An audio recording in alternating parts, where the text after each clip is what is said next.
I'm Amber Tresca, and this is About IBD. I'm a medical writer and patient educator who lives with a J-pouch due to ulcerative colitis. It's my mission to educate people living with Crohn's disease or ulcerative colitis about their disease and to bring awareness to the patient journey.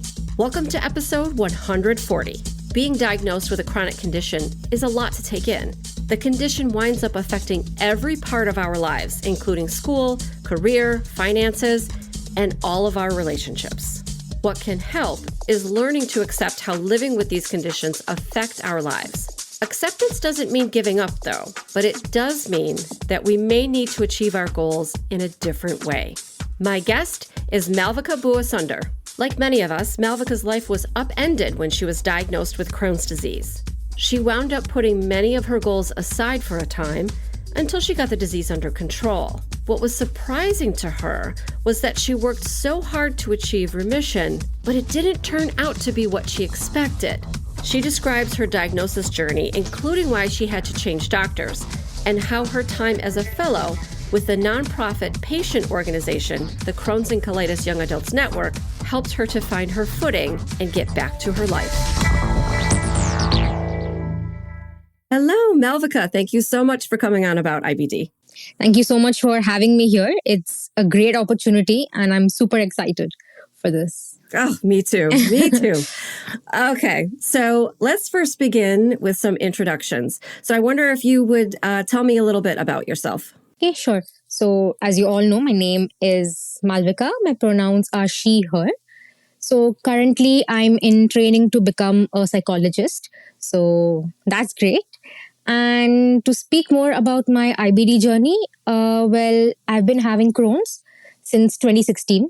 So that was right about the time I got into university. I've been having it since then. And it's been a journey of ups and downs, flares, remission, all that together. And yeah, here we are right now. Yeah. Oh, thank you so much. Yeah, I've read some of your writing, so I'm excited to learn more about your journey because you've clearly thought very deeply about some of the concepts surrounding IBD. Yes. So, but let's first start talking about your diagnosis, how that all started for you and what that was like to be diagnosed, and maybe a little bit about where you were diagnosed. Okay. So I was diagnosed in 2016, around November, December. But I started noticing the symptoms early around March, April. And that was when I was having my examinations going on.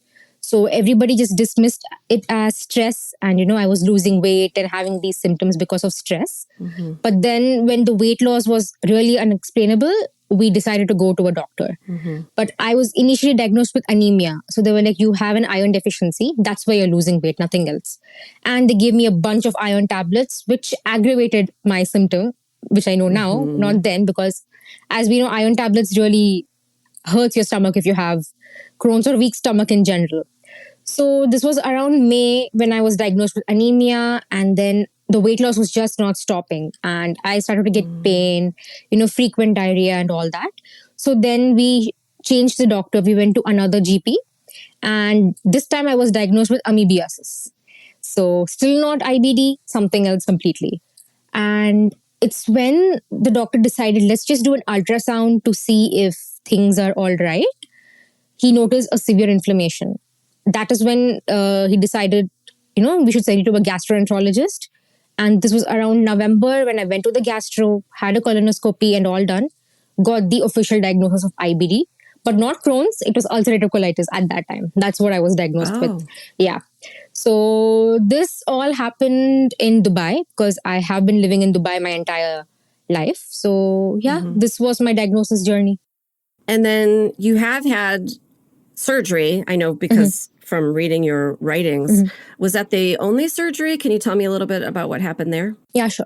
So I had the surgery only in 2021. So I went 5 years without surgery because initially my symptoms, once I started treatment for Crohn's, it was a bit under control. I mean, I wasn't gaining weight as much, but there was no pain. All that had reduced. But suddenly in 2020, my health got really bad. Like it was double the amount of pain. The weight loss was again severe. I couldn't get up. I couldn't get out of bed. It was that bad. So then when they did a CT scan, they noticed an obstruction in the right side of my ileum. So And at that point, I was only on tablets. I was not on biologics or anything because that was a different doctor. That's a different story altogether. He did not believe in the concept of biologics. So I did, Oh. yeah. So that was something which would have prevented my condition from becoming severe. But no, it prolonged to that. So I had a right hemicolectomy laparoscopic surgery in 2021. And since then, I've been in remission. So I guess the surgery was a great decision that we took. So it was helpful. And Yes. what treatment did you go back on? Did you go back on oral treatment, or did somebody finally say it's time for a biologic? Yeah. So when we changed the doctor, so we changed this around beginning, I think, Jan of 2021. So he said, let's start with the biologics. And I was on infliximab, Remicade. And he was, let's start with it and see how it improves your symptoms. Then maybe we might not have to go with surgery at all. Okay. So good news is Remicade was working for me. It was working great. But the obstruction was still quite severe. So he decided, let's get the surgery done because, you will get, your symptoms will be relieved faster than just relying on Remicade. So after that, I have gone back to Remicade. That's the only medication I am on now. No oral medication anymore. It's just Remicade. Right. And so, all right, you did achieve remission after that surgery, but you have written about how remission didn't quite turn out to exactly be maybe what you thought it should be, or maybe I should say what other people thought it should be. Can you talk about why you found remission to be complicated? Yeah. So it's because, people would think, or you would think when you're in remission, you just be happy, everything is going to be great. But that's not the case because now I'm in remission, but I'm always scared. What if the flare-up happens again? You always have that thought and that does not let you be happy. And despite being in remission, there's a lot that I've lost because I got diagnosed during my young adult days. So it was this whole period of my life when I was supposed to be out there enjoying. I couldn't because I was sick. So now into my adulthood that I've achieved remission, that's great. Now I can focus on my career. But then again, I look back at the time that I've lost and there's nothing making up for it. Lost time is lost time. And due to something that's not even in our control. So all that makes the remission very bittersweet because yes, I am happy I've achieved remission. Not everybody gets that. But each day, like a slight stomach pain, which could be because of anything, automatically your mind goes to, oh my God, it's the flare up. Oh my God, it's happening again. And even in remission, I don't have the energy as someone without a chronic illness would have. So certain things does take a lot of toll on my body. So I still have to be careful about what I do and what I don't. And then again, the journey with food. Even if you're in remission, you cannot just eat whatever you want. You have to be very careful. So all that just makes me think, am I really in remission?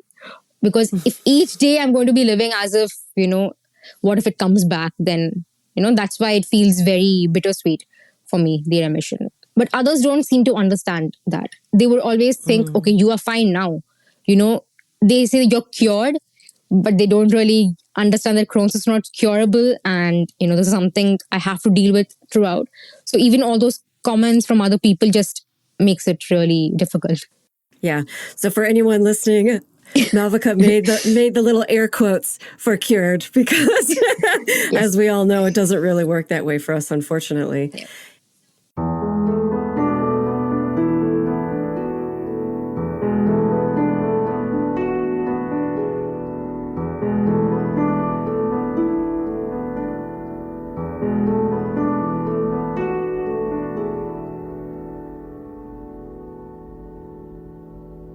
Is there anything that you do for yourself if you're anticipating things to get bad again for yourself and for symptoms to come back?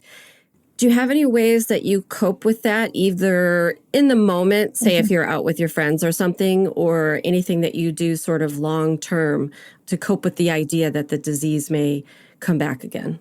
So in the moment, I surround myself with people who are well aware of my journey with this, who are understanding of that, and, who I know I can lean on with these fears, and they're not going to dismiss it as something that this girl is crazy. Why is she thinking all these things? So in the moment, I make sure to surround myself with such people. And I am very open about my journey with Crohn's, the diagnosis. And, everybody near me knows about this. So there's nothing that I hide. Because in case I do have a flare up, I know these people will be there to help me. But in the long term, since I'm from the field of mental health, I do suggest like therapy. I have been in therapy, to help get rid of this fear. I feel in the long term, that's what really helps, being in therapy. But also understanding that this is a huge part of your life, but the days you feel good, enjoy it, make the most out of it. Just to be kinder to yourself and your body. It has been through a lot. So if I'm not able to do certain things which others would expect me to, I don't guilt myself as much anymore. I'm like, it's okay. I've been through worse. Now it's okay if I can't do this. So just things like that, helps me get through. Yeah. And so in terms of taking those good days and making the most of them, you've lost time, as you said, and that's something that you can't get back. But do you find yourself trying? Do you find yourself maybe trying to make up for that lost time in maybe travel or doing other things, maybe with your friends or with your studies? Yeah, actually, I did. So after all this, now that I'm working, I make the most out of it. I have made great friends at work. I go out with them frequently, so I'm making up and I'm doing things that a 16-year-old Maalvika would have done because I'm like, it's okay. There's no harm in it. I didn't get to do it then. Let's do it now. And yeah, I just do that. And I went abroad to study, which was great. Although this was in 2019 before the surgery, but I was still relatively doing better in 2019. So I enjoyed my life abroad. So I just did things like that. Yeah. So it's really incredible to talk to you and learn about the journey that you've made mentally with your IBD. So I'd like to hear more, though, about acceptance, because that's another topic that you've written on. And I don't see too much on this in the community, at least not from patients. So tell me about acceptance and how you've come around to accepting your life with Crohn's disease and what that looks like for you. So when I first got the diagnosis of Crohn's, to be honest, we did not know what that meant. We had never heard of this before. And there's no awareness about it in UAE. Like in Dubai, you don't know much about Crohn's. So at first we were like, what is this? Like for us, anything serious, we associate that with cancer. So automatically my question was, is this cancerous? Like, does this mean like I'm going to die? Is that what this means? So he was like, no, it's not like life-threatening, but this is something you have to deal with your entire life. So that was something which took me a really long time to accept, because having an illness for the rest of your life seems very daunting. And, when the doctor said you have this list of medications you have to keep taking throughout your life, I just went back thinking, how is the quality of my life going to be? If I'm going to rely on medications for my body to be healthy, what exactly is that? And also things, when you're sick, okay, it's very difficult to make friends. So automatically my mind went to, what if I don't make friends at all? Because who would want to have a sick friend that they can't go out with, and can't do fun things with? So it did take a lot of time to accept this. But then I realized the more I was unaccepting of this, the harder it was making the journey for myself. I was making this more difficult for me. So I just sat down and I was like, okay, this sucks. I have this, but what can I do to make it better? I can sit and cry about it daily, which is fine, which is completely fine. When you have something like this, it's okay to pity yourself, because nobody else is going to. You have to be kind to yourself. So, yeah. But then I was like, it's okay. I'm still going to feel bad for myself, but I have to accept the fact that I have this now. It's not going to go away. I can follow the right treatment. I can do things from my side, which can ensure a better quality of life, and just accept that. So yeah, it was not an easy journey, but it's something that needed to be done. Yeah, well, I will say that you did it in, as far as I'm concerned, record time, because it probably took me decades to get to that kind of acceptance. So that's pretty amazing. All right. So Let's talk about the project that you just completed with your co-author, Karina Diaz, and how that all came about, because you based it on your experiences in studying abroad in the UK. So you left Dubai and studied in the UK. I think I know why you decided to write about this and to make this material available to people in the IBD community. But why don't you tell me about how this all came about? Yeah, sure. So this project was a part of our Crohn's and colitis Young Adult Network Fellowship that Karina and we were paired up for this. So I remember like in 2019, not even 2019, in 2018 when I had started the process of the application and everything, you have to apply a year before the the year you want to start, right? So I did not know what I would do about my Crohn's there. I did not know who should I contact, what should I do regarding this, things like that. And I remember I found out this Crohn's and Colitis Young Adult Network, their page online. And I remember emailing them asking, do you have any resources or can you help me out with something like this? Because I'm completely new to this. I don't know what to do. And they did send me a list of links in UK that, that would help me. So that was the only resource I had at that time. And it took me a really long time to find it. That too. So when I did start my university journey, I realized how important something like this is.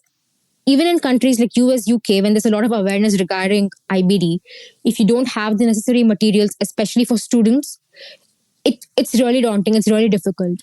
Living in a new country as it is very challenging, but having to go there with an illness it makes it 10 times harder. So when we had to come up with an idea for the project, we both were just like bouncing off each other. And it was Karina who suggested that why don't we do something based on your experience, So that's how we came up with this and decided to come up with a guide, because I've not seen one like this anywhere before. But just, useful resources for students who are planning to study abroad, in the major countries that students would go to, and just make their life a bit easier. So we came up with like useful links and organizations in each country, few steps that you need to follow before you go to a different country, and while you are there, what you should do, and certain like checklists that you should have ready before you start your new journeys. If you're prepared, it really takes the toll of moving to a new country with an illness. So that's how this project came about. Just wanted to use my experience and help others who would be in the same boat as me. Yeah, I think it's amazing. I wonder, though, too, because this was a project that you did with the Crohn's and Colitis Young Adults Network, and some people may not be as familiar with it as we are. Can you take a minute and just talk about that and talk about what the fellowship is? Yeah. This network, it helps empowering young adults with IBD with, useful articles, contents, it helps them find people similar to them who can, share their journey with them, help them out in that. They have support groups and a lot of things like that. So each year they have a fellowship where other young adults with IBD, you would apply for that. And through your articles, through your voice, you would help spread awareness and advocate for other young adults who are going through the same journey. So the fun fact is in 2022 is the time they started their international, they started taking in international applicants as well. Sorry, they did that in 2021. Yeah, but I applied in 2022. So that was the second year they had started taking their international applicants. So I wanted to represent a country like Dubai and India where there's not much awareness and help out people living here, young adults living here with their journey. So they're doing great things, and I'd really recommend anybody with IBD to check out their page, their social media handle. They're doing great stuff and they have a lot of awareness. They're very helpful. Yes, I completely agree. How would you say that being in the fellowship and working with the Crohn's and Colitis Young Adults Network has changed your life? It has really changed it for the better, because before this, I had not interacted with anybody else with Crohn's or IBD. I did not know anybody. So seeing this group of people thriving in their life despite having this condition, and somebody that I can share my concerns with, talk to, gain insight, that was life-changing. It helped me feel a part of a community, and, like it made me feel like I'm not alone in this. I have people similar in the similar journey. Because prior to this, I felt very isolated, that I thought I'm the only one that has this in the entire world, which is not true, obviously, but that's how you feel. You feel lonely in your journey. So getting to be a part of this community was very empowering for me. That's amazing. I'm so glad that that resource was available to you and available to other young adults who are living with an IBD. And so on that note, let's hear about any advice you might have for some young people who live with IBD. I think you've already given plenty about maybe letting go of some things, accepting some things, living for the moment. Do you have anything else that you would like to say to people who are diagnosed young like you were? Yes. The main thing that I would like to say to them is, if you feel something is wrong with your body, fight for it, no matter what anybody else tells you. Your reports might be fine, but you might know that something is wrong. Force them to do additional tests. Don't let them convince you that nothing is wrong, it's all in your head. No, sometimes it's okay to stand up for yourself and ask for additional things to be done, because it's better to know this early than it becoming, it just prolonging it and it becoming much more severe than it should have been. And, to always communicate your concerns with the doctor, be open with your healthcare team and asking them to be transparent with you as well. If there's a certain treatment they feel might work for you, they should let you know that. It's up to you to decide if you want it or not. The healthcare team should not make the decision for you. So just stand up and fight for yourself. And I'd also like to say, as much as comfortable, share about your journey to the people close to you, like your social circle, your friends. It really helps putting things in perspective, because let's be honest, they don't know what this is. So we can't really expect them to be understanding if they also don't know what is going on. So it's easy for others to, help you out if you can open up a little, as much as you feel comfortable with, to them. And also be kind to yourself. Don't get influenced by what others tell. It's okay to seem lazy, but you know what's happening to you. So it's just be kind to yourself. Take care. You should be a priority, not anybody else. So just do whatever makes you feel happy at that moment. And the days you're not in the flare, make the best out of it. Watch your favorite show. Eat what suits you and what you love. But take care of yourself. You should be a priority. Mm-hmm. Oh my gosh, that's such great advice. Thank you. I felt like you were saying it to me. So even though I was thinking in terms of people in their school career.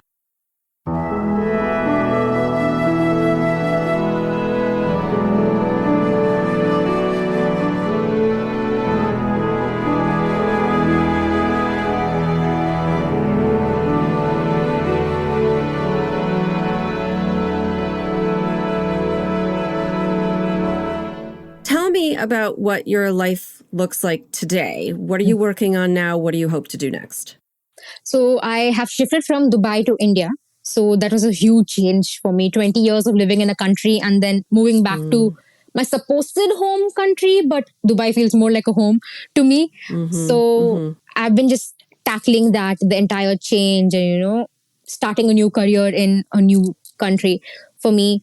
But I can say that I've been in remission for 2 years now, and no pain, I can eat what I like. I don't have much, restrictions right now. So what I'd like to say to everyone is, this is also possible. It's not like you're going to have only pain. That's what I used to think, that I'm never going to get better. This is the only thing that's left in my life. So there is hope for everyone. If I got here, anybody can, because mine was quite severe and I got here. So don't lose hope. Life is great during remission, but it's up to us to make life as great as we want, is what I'd say. So now my focus, I can finally focus on career, my hobbies and things like that, something that I could not focus on for the past 6 years. So it's looking great right now for me.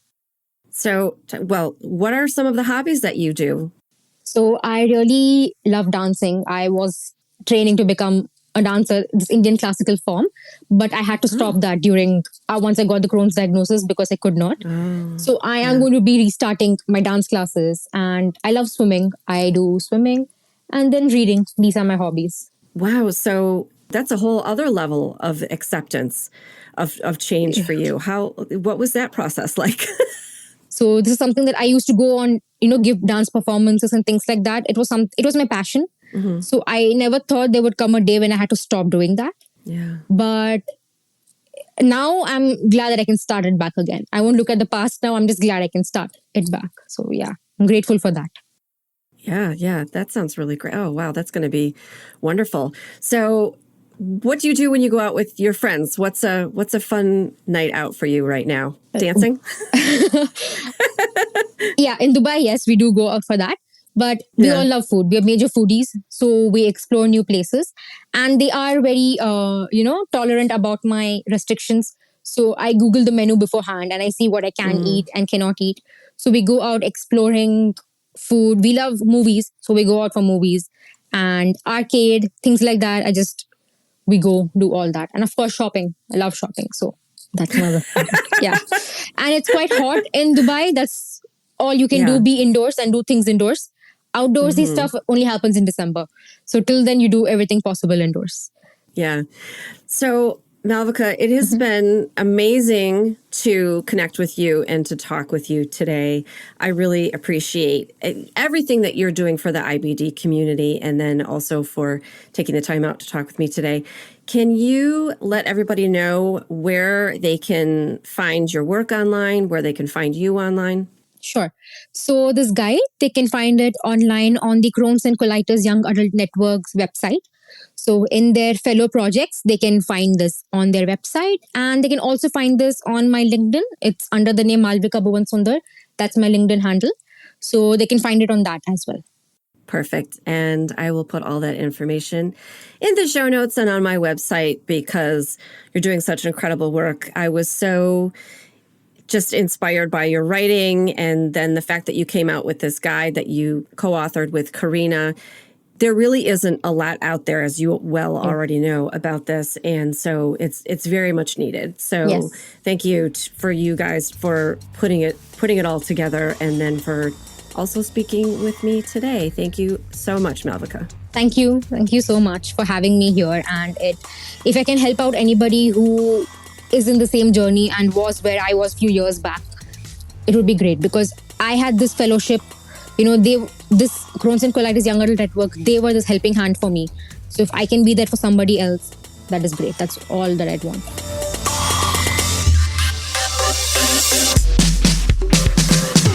Hey, super listener. Thanks to Maalvika Bhuvansunder for taking the time to be interviewed, including working out the logistics of recording while in two vastly different time zones.